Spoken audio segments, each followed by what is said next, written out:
En ben je lang terug? Ja, 2 weken. Kom groter. Ja, man. Maar dat was daarvoor. Jag är så glad att de allesammans har kommit hit.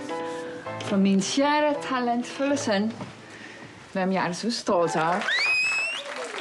Are you going to fight again? No.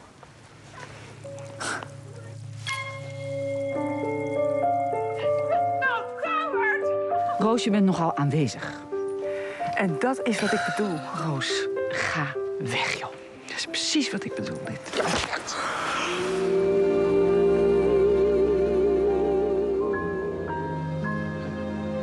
Bonjour Jean-Baptiste. Bonjour Xavier. Sonate pour Rose, c'est le titre de ce film de réalisateur néerlandais Boudewijn Cole. Vous le dites si bien, bravo. Moi, je vais me contenter du titre Sonate pour Rose, de reprendre ce titre qui, évidemment, à l'oreille, fait penser à Bergman, Sonate d'automne. Et de fait, vous l'avez vu sur ces images dans cette bande-annonce, ça fait penser à Bergman avec ce climat tendu et en même temps feutré, sauf à la fin avec cette gifle. Alors de quoi ça parle ce film? On est en hiver dans le nord de la Norvège, d'ailleurs magnifiquement filmé, et une femme va rendre visite à sa mère qui a été une grande pianiste concertiste. Il y a également un jeune demi-frère et manifestement, on comprend assez vite qu'entre ces deux femmes, la communication est rompue, les douleurs du passé difficiles à guérir.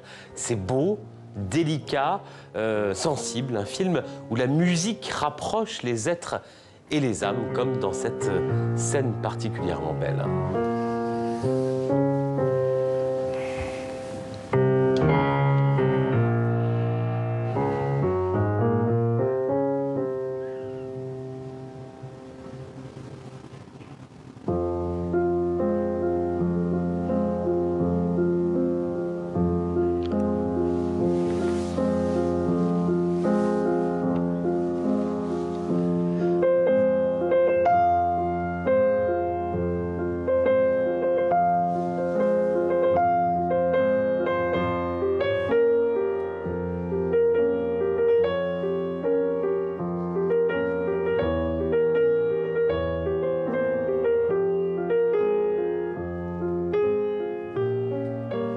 Voilà, Sonate pour Rose, un film à voir sur les écrans français depuis quelques jours. Et on en vient donc à cette exposition à Paris, au musée Marmottan-Monet, une exposition consacrée à Corot, Jean-Baptiste Camille Moreau. Mais une facette méconnue de Corot. Oui, bah oui, quand on dit Corot, on pense aux paysages d'Italie, paysages de Normandie, qui annoncent d'ailleurs l'impressionnisme. D'ailleurs, toujours cette question dans l'histoire de l'art, Corot est-ce le dernier des anciens, le premier des modernes? Parce qu'il a vécu près d'un siècle, il est né à la fin du XVIIIe, mort à la fin du XIXe, et tout au long de sa vie, en effet, il s'est livré à cette facette méconnue à côté des portraits. Ce sont les figures, ce qu'on appelle les figures, c'est-à-dire à la fois les portraits, mais aussi les nus féminins réalisés avec des modèles en atelier. Ce sont des toiles que Corot a toujours gardées jalousement dans son atelier, très peu exposées, encore moins vues. Au musée Marmottan-Monet, il y a 60 toiles qui sont exposées. Je vous propose de partir au musée Visite.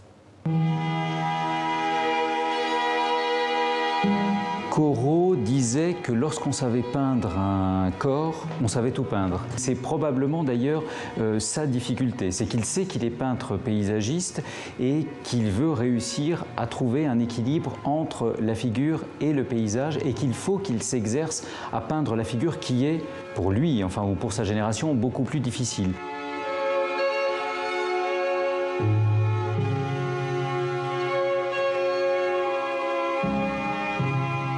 Enfin, ce qu'on voit bien dans l'exposition, c'est que c'est d'une part une part expérimentale, qu'on voit l'artiste à l'œuvre, un artiste qui cherche. Alors parfois, ce n'est pas toujours abouti, mais on voit cette force du talent du peintre et en particulier à partir des années 1860-1870, le fait qu'il se confronte aux innovations d'une jeune génération qui arrive sur le devant de la scène, qui est celle de Manet, de Monet, de Degas, voire de Renoir.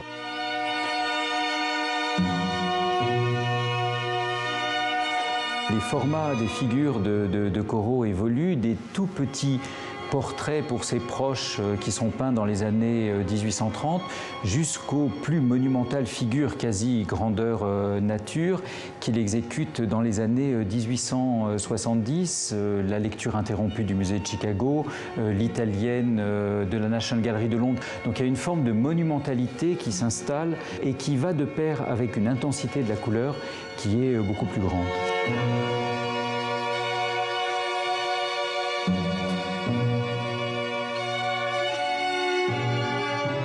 Les figures de Corot vont être particulièrement importantes pour les cubistes et en 1909, Picasso, Braque, Derain, Juan Gris découvrent et admirent les figures de Corot. Braque peindra des femmes à la mandoline qui s'inspirent de femmes à la mandoline de Corot.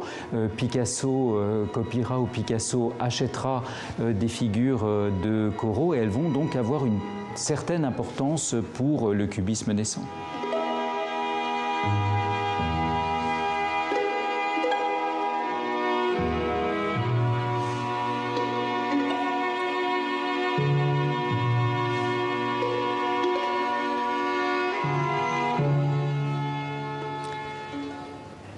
Et on va terminer avec du jazz pour signaler donc le trompettiste sud-africain Joseph Masekela qui est mort cette année. Il est à l'honneur dans un coffret qui vient de sortir. Il vient de paraître, Hugh Masekela, 66-76. C'est 3 disques qui rassemblent ses 10 ans de création dans la vie du musicien. Il était alors exilé aux États-Unis. C'est là qu'il va graver les disques les plus marquants de sa carrière. Il va d'ailleurs rester exilé en Amérique jusqu'à la fin de l'apartheid. Là, ce sont évidemment des images beaucoup plus récentes de ces dernières années de Masekela. Merci Jean-Baptiste.